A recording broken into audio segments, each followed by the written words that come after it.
नमस्कार दोस्तों, आज मैं आपको महाभारत के पांचों पांडवों की कथा सुनाने जा रहा हूँ। मुझे उम्मीद है कि आपको ये कथा पसंद आएगी। महाभारत के युद्ध की समाप्ति के बाद सभी पांडव सशरीर स्वर्ग गए थे। स्वर्ग अर्थात हिमालय के किसी क्षेत्र में जहाँ इंद्र आदि का राज्य था। पांचों पांडव अपना राजपाट परीक्षित को सौंपकर जब स्वर्ग की कठिन यात्रा कर रहे थे, तब इस यात्रा में द्रौपदी भी उनके साथ गई। सभी चाहते थे कि हम सशरीर स्वर्ग पहुँचे, परंतु रास्ते में कुछ ऐसा घटा कि एक एक करके पांडव नीचे गिरकर मृत्यु को प्राप्त हो गए। यात्रा के दौरान जब पांडव बद्रीनाथ पहुंचे और वहां से आगे बढ़े तो सरस्वती नदी के उद्गम स्थल पर नदी को पार करना द्रौपदी के लिए कष्टकर हो गया था। ऐसे समय में भीम ने एक बड़ा सा चट्टान उठाकर नदी के बीच में डाल दिया। द्रौपदी ने इस चट्टान पर चलकर सरस्वती नदी को पार किया था। कहते हैं कि माणा गांव में सरस्वती के उद्गम पर आज भी इस चट्टान को देखा जा सकता है। उसे वर्तमान में भीमपुल कहा जाता है। हालांकि महाभारत की कथा अनुसार पांचों पांडव, द्रौपदी तथा एक कुत्ता आगे चलने लगे। एक जगह द्रौपदी लड़खड़ाकर गिर पड़ी। द्रौपदी को गिरा देख भीम ने युधिष्ठिर से पूछा, द्रौपदी ने कोई पाप ही नहीं किया था तो फिर ये क्यों गिरी? युधिष्ठिर ने कहा, द्रौपदी हम सभी में से अर्जुन को सबसे अधिक प्रेम करती थी, इसलिए उसके साथ ऐसा हुआ। ऐसा कहकर युधिष्ठिर द्रौपदी को देखे बिना ही आगे बढ़ गए। जनश्रुति के अनुसार स्वर्ग यात्रा के दौरान द्रौपदी भीम का सहारा लेकर चलने लगी, लेकिन द्रौपदी भी ज्यादा दूर नहीं चल पाई और वह गिरने लगी। ऐसे समय भीम ने द्रौपदी को संभाला। उस समय द्रौपदी ने कहा, सभी भाइयों में से भीम ने ही मुझे सबसे ज्यादा प्यार किया है और मैं अगले जन्म में फिर से भीम की पत्नी बनना चाहूंगी। थोड़ी देर बाद सहदेव भी गिर पड़े।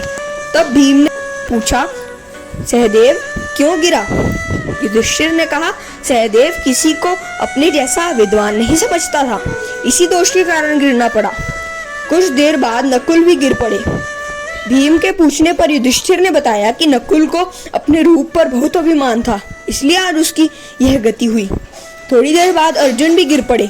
युधिष्ठिर ने भीम से कहा, अर्जुन को अपने पराक्रम पर अभिमान था। अर्जुन ने कहा था कि मैं एक ही दिन में शत्रुओं का नाश कर दूंगा, लेकिन ऐसा नहीं कर पाया। अपने अभिमान के कारण ही अर्जुन की आज ये हालत हुई है। ऐसा कहकर युधिष्ठिर आगे बढ़ गए। थोड़ी आगे चलने पर भीम भी गिर पड़े। तब भीम ने गिरते वक्त युधिष्ठिर से इसका कारण पूछा तो उन्होंने बताया कि तुम खाते बहुत थे और अपने बल का झूठा प्रदर्शन करते थे, इसलिए तुम्हें आज भूमि पर गिरना पड़ा। यह कहकर युधिष्ठिर आगे चल दिए। केवल एक कुत्ता ही उनके साथ चलता रहा।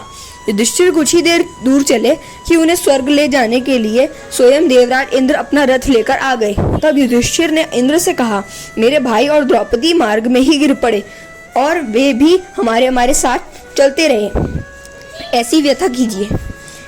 तब इंद्र ने कहा कि सभी शरीर त्याग कर पहले ही स्वर्ग पहुंच चुके थे, लेकिन आप सशरीर स्वर्ग में जाएंगे। इंद्र की बात सुनकर युधिष्ठिर ने कहा कि यह कुत्ता भी मेरे साथ जाएगा, लेकिन इंद्र ने कहा ऐसा नहीं हो सकता। काफी देर समझाने पर भी युधिष्ठिर बिना कुत्ते के स्वर्ग जाने के लिए नहीं माने। तो कुत्ते के रूप में यमराज अपने वास्तविक रूप में प्रकट हो गए। युधिष्ठिर को अपने धर्म में स्थिति देखकर यमराज खुश हो गए। इसके बाद इंद्र और युधिष्ठिर रथ में बैठकर स्वर्ग की ओर निकल पड़े। अगर आपको हमारी ये स्टोरी अच्छी लगी हो तो लाइक, सब्सक्राइब और शेयर जरूर कीजिए और हमारी लेटेस्ट वीडियो जानने के लिए बेल आइकन को जरूर प्रेस कीजिए। धन्यवाद।